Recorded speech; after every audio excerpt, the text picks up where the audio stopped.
안녕하세요. 다양한 초식동물들이 평화롭게 풀을 뜯고 있습니다. 이들 사이에 경쟁이나 갈등은 없을까요? 이들 사이에 강자나 약자는 없을까요? 평화를 위해 누가 누구에게 양보하고 있는 건가요?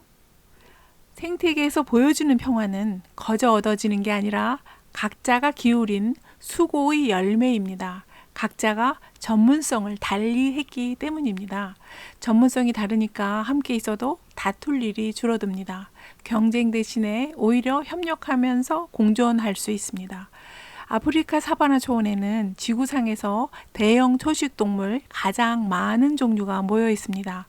이들의 지위 분화 이야기입니다. 사바나에 사는 몸집 큰 발굽 동물만 따져도 40종이 넘습니다. 코끼리, 기린, 코뿔소, 영양 이런 다양한 대형 유제동물에게 충분한 먹거리를 제공하는 사바나 초원은 인기 있는 열린 공간입니다. 수많은 동물들이 쉴 새 없이 먹어대는데도 식물 공급이 줄어들지 않습니다. 그게 가능한 이유는요. 고온 건조 상황에 잘 버티는 생명력 강한 풀들이 빠르게 자라면서 풍부한 자원으로 널려 있기도 하지만요. 각기 다른 초식 동물마다 선호하는 풀 종류가 다르기 때문인데요. 어느 한 종류가 급격히 줄어든다든지 하지 않습니다. 서로 다른 풀을 먹기 때문에 크고 작은 동물들이 먹이 다툼 없이 함께 있을 수 있습니다. 먹이를 달리 한다는 것은요, 지위를 분화하는 일입니다. 환경을 다르게 이용하면서 경쟁을 줄이고 공존하는 거죠. 지위란 니치라고 하는데요.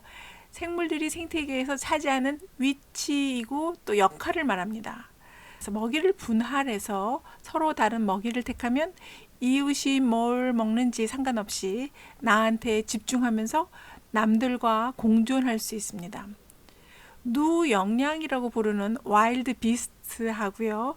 톰슨 가젤은 다른 유제 동물에 비해서 대규모로 동아프리카를 순회 이동하는 종류입니다.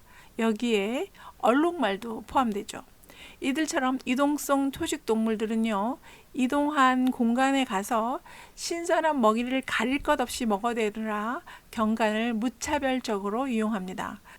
사바나 초식 동물들은요, 연중 같은 지역에 머무는 종류도 있지만요, 우기가 시작되면 새롭게 돋아나는 신선하고 맛있는 풀과 나뭇잎을 먹기 위해서 이동하는 동물들이 더 많이 있습니다.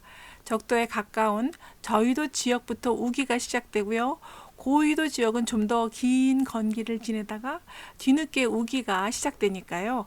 부드럽고 맛있는 먹이를 먹으려고 저위도 지역부터 뒤지고요. 점점 더 신선한 먹이를 찾아 고위도로 우르르 이동합니다. 고위도 지역에서 짧은 우기를 마치고 그곳에 건기가 시작되면 또다시 대형 유제동물들은요, 저위도 지역으로 옮겨갑니다. 또 이를 잡아먹으려는 육식 동물들도 무리를 따라 이동하게 됩니다. 그래서 사바나에서는 신선한 먹이를 따라서 우르르 이동하는 동물들 무리가 있습니다. 사바나에는 수많은 종들이 다 다른 지위를 차지합니다.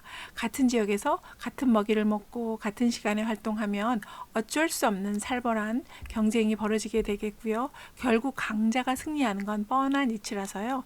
약자는 사라질 수밖에 없습니다. 이렇게 경쟁적 배제 원리가 지배하게 됩니다. 그래서 중복되는 지위를 피하게 됩니다. 지위를 분할해서 서로 다르게 먹고 사는 거죠. 그래야 같이 살아남을 수 있습니다. 지위 중복을 피하며 살다 보니까 영양이나 얼룩말과 들소는 선호하는 먹이가 달라져 버렸습니다. 각기 다른 풀을 먹고 다른 나뭇잎을 먹습니다. 다양한 초식동물의 먹이 선호도는 화학물질에도 영향을 받는데요. 초식동물이 풀을 뜯으면 식물들이 방어하느라 화학물질을 만들어내게 됩니다. 이 화학물질을 맛을 어떤 동물은 아주 싫어하고요. 어떤 동물은 상관도 하지 않고 먹습니다. 그러니까 먹이 선호도는 달라집니다. 생물들이 선택하는 먹이나 먹이 취득 방법, 활동 시기, 활동 장소 등에서 독특한 자기 특징을 갖지 못하면 생태계에 존재하기 어렵습니다. 강자한테 밀리기 때문이죠. 생물들은 남다른 특징을 갖기 위해 끊임없이 노력해왔지만 또 다시 생길 경쟁에서 벗어날 특별함을 찾아갑니다. 평화로운 공존은 각자가 자기 특성을 세분화시킨 결과입니다. 독특한 특성을 찾아낸 노력의 결과가 모두의 평화로 나타난 거죠.